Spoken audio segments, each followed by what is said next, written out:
शुभ प्रभात विद्यार्थी मित्रों। हमने पिछले वीडियो के अंदर गद्य पाठ क्रमांक 2 लघु कथाएं, इन लघु कथाओं में से पहली लघु कथा उषा की दीपावली इसका अध्ययन किया था। ये दोनों लघु कथाएं लिखने वाली श्रीमती संतोष श्रीवास्तव जी लेखिका है। इनका परिचय, उनकी प्रमुख कृतियाँ और विधा का परिचय हमने पहले ही वीडियो के अंदर देखा था। आज हम जो दूसरी कथा पढ़ने वाले हैं उसका नाम है मुस्कुराती चोट। पाठ परिचय के अंदर तीसरी पंक्ति के बीच में मुस्कुराती चोट इस कथा का सारांश दिया गया है। देखिए कैसा है। मुस्कुराती चोट लघु कथा आर्थिक अभाव के कारण पढ़ाई न कर पाने की व्यवस्था तथा मजदूरी करके अपनी पढ़ाई जारी रखने की अदम्य इच्छा को दर्शाती है। इस कथा के अंदर आर्थिक अभाव में पढ़ाई न करने वाला बच्चा, उसकी व्यवस्था, उसकी मजबूरी और उसके अंदर पढ़ाई को जारी रखने की अदम्य इच्छा शक्ति को दर्शाती है। यह बाल मजदूरी जैसी समस्या को इंगित करते हुए हौसला देती है, आशावाद को बढ़ाती, सकारात्मक और संवेदनशील लघु कथा है। ये बहुत सारे बच्चे आज कल आपको दुकानों के ऊपर कहीं बाल मजदूरी करते हुए होटल के अंदर आपको दिखाई देंगे। तो उन मजदूरों की समस्या को भी इसमें जो लेखिका है उन्होंने इंगित किया है उसकी ओर, और आशावाद को बढ़ाती है कि हमें हमारी पढ़ाई छोड़नी नहीं चाहिए और उसे उस समस्याओं से आगे बढ़कर हमें आगे निकलना है।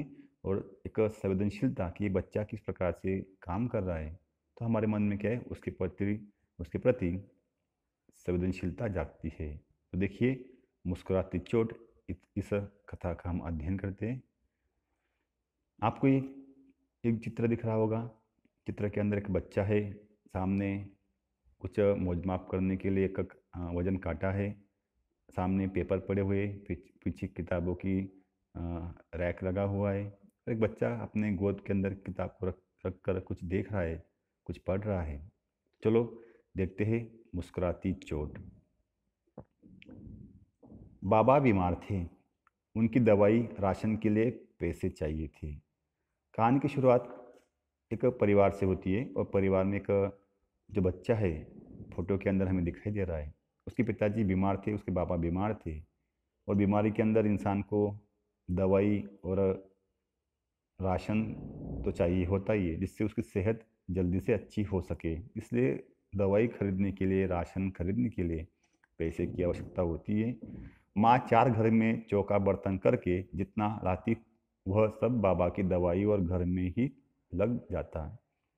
कि जिस प्रकार से उसकी माँ 4-5 घरों के अंदर क्या करती है, बर्तन मांजती है, झाड़ू लगाती है, पोछा मारती है और उन 4-5 घरों से जितना भी कुछ खाना मिले या कुछ पैसे मिले, उससे उसके पिताजी की, उसके पति की क्या होती है, वह दवाई का खर्चा और घर चलता था। बबलू की पढ़ाई बीच में ही छूट गई। आर्थिक अभाव था, घर में पैसे की मारामारी थी, इसलिए बबलू की फ़ी भरने के लिए, किताबें खरीदने के लिए, उसका यूनिफॉर्म खरीदने के लिए पैसे नहीं होंगे, इसलिए बबलू की पढ़ाई क्या है, उसको छोड़नी पड़ी शायद। माँ को सहारा देने के लिए बबलू ने घर घर जाकर रद्दी इकट्ठा करना शुरू कर दिया, पर पढ़ाई के प्रति लालसा बनी हुई थी। शायद बबलू की इच्छा होगी कि मैं कैसी भी हालत होंगी खुद काम करूँगा और पढ़ाई में क्या करूँगा, बंद नहीं करूँगा। इसलिए वो माँ को सहारा देने के लिए बबलू कुछ काम करता है और वह काम क्या था, रद्दी बेचना। रद्दी बेचकर जो भी पैसे मिलेंगे उससे उससे क्या होगा, उसकी पढ़ाई का खर्चा निकल जाएगा और कुछ अपनी माँ को भी वो हाथ बटा सकता है घर के राशन पाने के लिए। इसलिए उसने वह काम स्वीकार किया और वो बेचारा बाल था, इसलिए बाल मजदूरी वह कर रहा है, लेकिन उसको पढ़ाई की अदम्य इच्छा उसके अंदर भरी हुई थी, इसलिए वो पढ़ाई अपना काम जारी रखता है। उस दिन भी तराजू पर रद्दी तोलते हुए बबलू की नज़र लगातार स्कूल की उन किताबों पर थी जिसे रद्दी में बेचा जा रहा था। वह चाह रहा था कि वे किताबें उसे मिल जाए।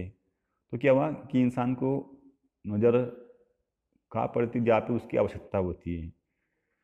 तो जिस घर में वो रद्दी लेने के लिए गया, उस घर में क्या था कि जो महिलाएं थी, जो मालकिन होगी, घर मालकिन, वो क्या करती है, रद्दी बेचने वाली, बबलू की काम की किताबें या बबलू की स्कूल की किताबें वो रद्दी में बेच दे रही है। लेकिन बबलू की इच्छा यही थी कि वो किताबें बेचे ना, शायद मुझे दे दे। ऐसी उसके मन में बहुत सारी इच्छाएं पड़ रही थी। उस किताबों को देखकर उसकी आंखों के आगे क्या है, एक प्रकार से उसे किताबें दिखी तो उसे खुशी मिली। ये किताबें मुझे क्या है, मिलनी चाहिए, या मुझे दी तो अच्छा रहेगा। लेकिन वह उसे बता नहीं पाता है, क्योंकि वो बेचारा मजदूर था, इसलिए वो सामने वालों को क्या मार्गदर्शन कर सकता है। इसलिए अपने मन में ही वो बात सोचता है, और वह कहता है कि ये किताबें मुझे मिल गई तो, या उसे मिल गई तो अच्छा रहेगा, ऐसा सोचता है। स्कूल नहीं जाता तू, अजीब है तेरे माँ बाप जो तुझसे काम कराते हैं। घर की मालकिन ने तराजू के कांटे पर नजर जमाए कहा। जैसे वो उस घर के अंदर जाता है, उस मकान मालकिन से रद्दी लेने के लिए, तो सामने वाला एक बच्चा देखकर उसकी घर की मालकिन बोलती है, अरे तो स्कूल क्यों जाता नहीं है? तेरे माँ बाप ऐसे कैसे तुझे इतने इतने काम पे अभी से लगा दिया, तो अभी बच्चा है। तो जो घर की मालकिन थी, वो तराजू के कांटे के ऊपर नजर जमाई थी कि भाई कोई कांटा को कम ना कर दे। इस प्रकार से क्या करती है, उसे वह बोलती भी है। तभी उनकी कॉलेज के लिए तैयार होने होती, लड़की ने कहा, माँ बाल मजदूरी तो अपराध है ना। तो जैसे ही उस घर के मालकिन की लड़की जो तैयार हो रही थी या स्कूल जाने के लिए वो निकल रही होती है, सामने वाला एक रद्दी वाला बच्चा देखा। तो उसकी माँ से वो कहती कि माँ, ये जो बच्चा है, ये तो बच्चा है अभी तक, वो बाल मजदूरी करना तो कानून की नज़र में अपराध है। हाँ बिल्कुल, पर अनपढ़ माँ बाप समझे तब न। बबलू को बुरा लगा, उससे अपशब्द सहे नहीं गए। फिर उसकी माँ कहती, हाँ बेटा तू बात बराबर कह रही है, लेकिन इसके पिताजी और माँ अनपढ़ होंगे तो वो इस नियम कानून को कैसे समझेंगे। लेकिन इस अनपढ़ बोलने की वजह से, या उसके माँ बाप के ऊपर आरोप लगाने की वजह से बबलू को थोड़ा सा बुरा लग रहा था। और उसके माँ बाप की घर की अवस्था क्या थी, ये उसे ही मालूम था। सामने वाले तो सिर्फ बोल के क्या करते हैं, शब्द खर्च कर देते हैं, लेकिन उससे यह अपशब्द सहे नहीं गए। स्कूल बप्पा ने भेजा था मेम साहब, पर उनके पास किताबों के लिए पैसे न थे, इसलिए पढ़ाई रुक गई। फिर बबलू ने उनसे दो चार बातें की, या वो दो चार बातें बोल रही थी, तो बबलू ने कहा कि माँ, मेरे पिताजी और माँ ने मुझे तो बप्पा ने मुझे स्कूल में भेजा ही था मैम साहब, पर किताबें के लिए तो कुछ चाहिए ना, पैसा वगैरह, इसलिए पैसे नहीं थे, इसलिए हमारी पढ़ाई रुक गई। ऐसा उसे वो कहता है। माँ, इससे इन किताबों के पैसे मत लो, इसके काम आएगी, वह इनसे अपनी पढ़ाई कर लेगा।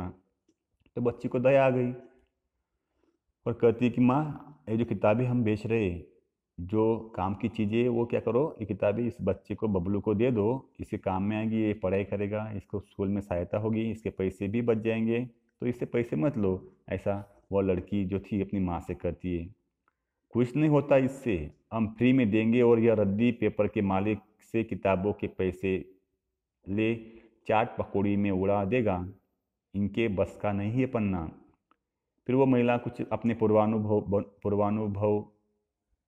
पूर्वानु अनुभव से कहती है कि ये जो बच्चे होते, ये हमें दिखते ऊपर से गरीब है, या हमें इसे फ्री में दे देंगे, तो क्या करेगा ये, उस घर जो मालिक है रद्दी वाला, उसको क्या करेगा, ये बेच देगा, और पैसे मिलेंगे। तो ये बच्चे की जात थी, इसलिए वो चाट पकौड़ी, पानी पूरी, ऐसा कुछ भी क्या करेगा, खा लेगा, और ये पढ़ाई नहीं करेगा। ऐसा उसकी जो घर की मालकिन थी, उसका ये अंदाजा था। ये पढ़ना इनकी बस की बात नहीं है, ऐसा भी वो कहती है। बबलू ने रद्दी के पैसे चुकाए और बोरा उठा सीधा घर पहुंचा। तो बबलू ने फिर आखिर जो था सुना सुना, या पैसे उससे ले लिए होंगे, तो वो बेचारा पैसे दे के चुका कर वहाँ से घर निकल अपनी दुकान की ओर निकलता है। बोरा मतलब थैला, रद्दी का थैला उसने उठा लिया, और वह घर की ओर निकलता है। उसने बोरे में से किताबें निकालकर अलग रख दी। फिर बबलू होशियार था, उसने क्या किया कि उस रद्दी को दुकान के मालिक को दिखाए बगैर पहले उससे क्या किया, अच्छी अच्छी किताबें जो से काम की थी वह अलग से निकाल ली। फिर बोरा लेकर वह रद्दी पेपर के दुकानदार के पास पहुंचा। दुकानदार ने रद्दी तौल किनारे रखी। फिर दुकानदार ने क्या किया कि उसके जो बोरा लाया था, जितने भी वह रद्दी के पैसे थे, हिसाब किताब था, वो सब उससे लेता है। और दुकानदार ने रद्दी जो गिन कर जो थैला था उसे क्या किया, अलग से रख दिया। पैसे तो बचे होंगे तेरे पास, तो सुबह उसने 100 रुपये दिए होंगे कि भाई 100 रुपये का रद्दी लेके ला, तो तेरे पास कुछ पैसे तो बचे होंगे, जा सामने के ठेले से वड़ा पाव और चाय ले आ, फिर हिसाब कर। फिर बबलू से कहता है कि मालिक तुझे मैंने पैसे दिए थे और रद्दी तूने उन पैसे के बराबर कम लाई है, तो तूने तेरे पास पैसे बचे होंगे, जा सामने से मेरे लिए वड़ा पाव और चाय भी लेके आ, फिर बाद में हम हिसाब किताब कर लेंगे। बबलू सिर झुकाए खड़ा रहा। दुकानदार बार बार बोलता रहा, पर बबलू टस से मस न हुआ। अब दुकानदार से रहा नहीं गया, वह झल्ला उठा। बबलू से वह कहता कि जा भाई लेके आ, लेकिन बबलू वहाँ से हिलता भी नहीं है, सिर झुकाए खड़ा था। तो दुकानदार से इतनी बार बोलने के बाद वो बबलू वहाँ से हिलता भी नहीं है, डुलता भी नहीं है, कुछ मुंह से शब्द भी निकालता नहीं है। इसलिए दुकानदार को गुस्सा आ गया और वो थोड़ा सा झल्ला उठा, मतलब आग बबूला हो गया। अरे क्या हुआ, जाता क्यों नहीं? फिर वो कहता है अरे क्या हुआ, तुझे मैं इतनी बार बोल रहा तू जाता क्यों नहीं है? बबलू कहता है रुपए खर्च हो गए सेठ, कि सेठ मेरे पास जो रुपए आपने जो रुपए दिए थे वो मेरे से खर्च हो गए। ऐसा कहता है। क्या तेरे से, तेरे पैसे तो जो खर्च कर दिए? दुकानदार ने उसको बुरी तरह से डांट दिया। फिर दुकानदार उससे कहता कि यार ये तेरे थोड़े पैसे थे, ये पैसे मेरे थे, और तुझे पैसे खर्चने का अधिकार किसने दिया? दुकानदार ने उसे और बहुत बुरी तरह से कुछ बोला होगा, अनाप शनाप बोला होगा, बुरी तरह डांटा होगा। डांट खाने के बावजूद वह मुस्कुरा रहा था, क्योंकि उसे किताबें मिल गई थी। अच्छी बात के लिए डांट भी खाया तो भी क्या उसके अंदर कुछ बुरा निकलता नहीं है, तो उसने डांट खा ली क्योंकि उसे पढ़ाई की लालसा थी। और मालिक के दो चार शब्द उसने कान पे कान से सुन लिए, लेकिन उसने अपने मन को क्या किया, ऐसा बुरा नहीं माना, क्योंकि उसने वो किताबें पा ली थी। मुस्करा रहा था, अब वह स्कूल जा सकेगा, उसके पास भी किताबें हैं। वह घर की ओर लौट पड़ा। अभी वह क्या करता है, घर की ओर निकल जाता है। जो किताबें उसने रखी हुई थी कहीं से, वहाँ से वो उठाता है और अपने घर की ओर निकलता है। घर लौटते हुए रास्ते में वही सुबह वाली मालकिन और उनकी लड़की मिल गई। पहले दिन तो वो रद्दी लेके आया था, दुकानदार को दे दिया, काम की चीज़ उसने निकाल ली, दो चार बोल उससे सुन लिए। और जब वो सुबह स्कूल निकलता है या कहीं जा रहा होगा, तो सुबह जो रद्दी जिस घर से किताबें ली थी उस घर की मालकिन और उनकी लड़की उसे मिल गई थी। उनके हाथ में किताबें देख मालकिन के आश्चर्य का ठिकाना न रहा, कि सुबह कल कल जो इस बच्चे को बुरा भला कर रही थी कि तेरे बस की बात नहीं है, तू पढ़ नहीं सकता, तुम्हारे तुम्हारे माँ बाप अनपढ़ है, ऐसा बोलने वाली जो मालकिन थी, उसे आश्चर्य होता है। अरे ये क्या, इस बच्चे के हाथ में तो किताबें हैं। ये देखकर उस मालकिन को भी आश्चर्य होता है।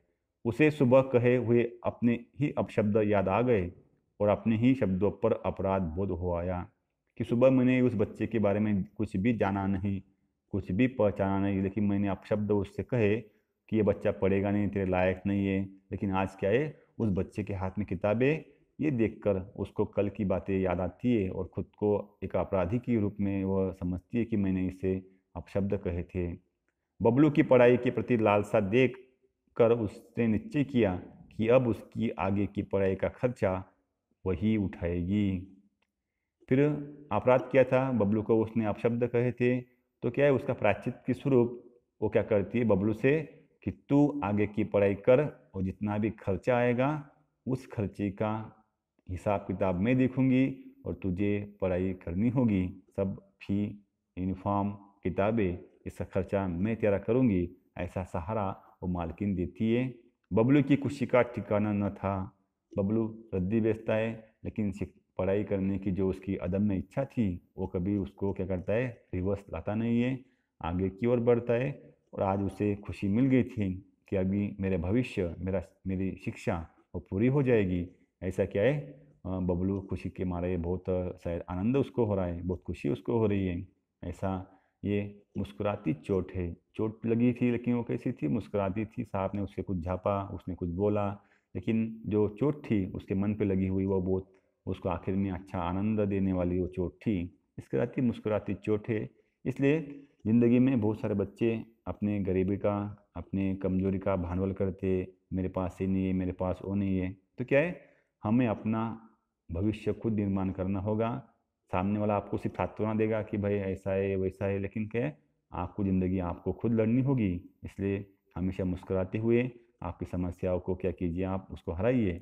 ऐसी लघु कथा थी फैसला, जो लेखिका का एक बड़ा कथा संग्रह है कहानियों का, उसमें से एक लघु कथा इसमें से यहाँ पे ली गई थी। तो यहाँ पे हमारी ये जो लघु मुस्कुराती चोट है, ये लघु कथा यहाँ पे ख़त्म होती है। धन्यवाद।